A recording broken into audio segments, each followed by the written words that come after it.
Happy Monday. I'm Kayla Schmidt with your WNCT Digital News Update. Let's dive right into our top stories for this afternoon.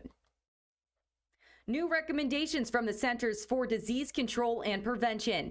The CDC now says fully vaccinated Americans can gather with other vaccinated people indoors without wearing a mask or social distancing.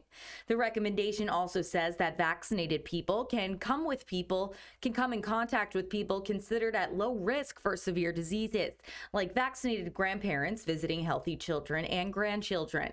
Officials say a person is considered fully vaccinated 2 weeks after receiving the last required dose of vaccine. Jury selection has been delayed in the trial of former Minneapolis police officer Derek Chauvin. He is the police officer accused in murdering George Floyd last summer by kneeling on his neck for several minutes.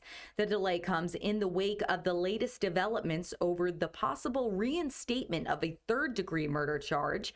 Floyd's death sparked weeks of nationwide protests.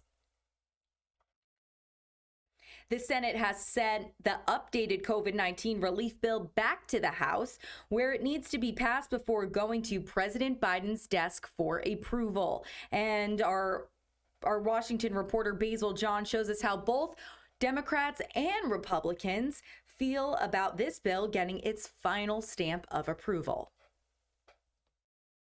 With final passage of President Biden's coronavirus relief deal just around the corner, financial aid and direct payments to most Americans could soon be on the way. We have so many different ways that we're helping the public with this piece of legislation. West Virginia Senator Joe Manchin told ABC this week the $1.9 trillion COVID relief deal addresses Americans' needs. This was a targeted piece of legislation. It was because people need the help. Friday, the Senate came to a standstill for nearly 10 hours while Democrats worked to secure Manchin's support. He says he was just working to win over Republicans. And I always try to work with my Democrat colleagues, my caucus, and my Republican friends. And there was an awful lot of input. This was not really about coronavirus in terms of the spending. This was a liberal wish list of liberal spending. But on NBC's Meet the Press, Wyoming Republican Senator John Barrasso said Democrats were not focused on the pandemic. This was never about getting people back to work or kids back to school or the disease behind us. That's where it should have been focused. Barrasso also says the $1,400 stimulus checks should only go to Americans in need. So I think this is a mistake, what's happening in the bill that just has passed the Senate. However, the Biden administration says the bill will help strengthen the effort to combat the spread of the virus. We want to get those levels of virus very, very low. White House Chief Medical Advisor Dr. Anthony Fauci tells CBS's Face the Nation Americans can expect a wave of vaccines to come in the next 2 months. We'll have to put a big push to get it into people's arms, but by that time we're going to be doing much, much better. The House is expected to take up and pass the COVID relief deal on Tuesday. Reporting in Washington, I'm Basil John.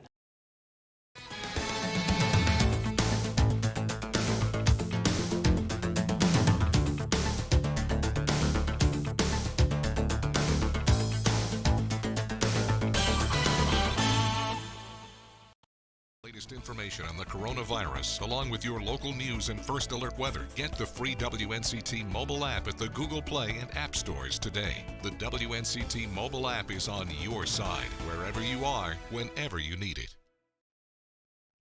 Thanks for staying with us. We are looking at our local crime tracker. Pitt County deputies say 2 Greenville men have been arrested on murder charges in connection to the shooting death of Sholin Godley. The shooting happened last week on Highway 264 near Staten Road and Suggs Parkway. 19-year-old Deshaun Bryan and 21-year-old Juwan Crawford were taken into custody by police in the Alpharetta, Georgia area for the March 1st shooting. Both remain in custody as fugitives awaiting extradition back to Pitt County. Bryant and Goodwin are charged with first-degree murder, attempted first-degree murder, and shooting into an occupied vehicle.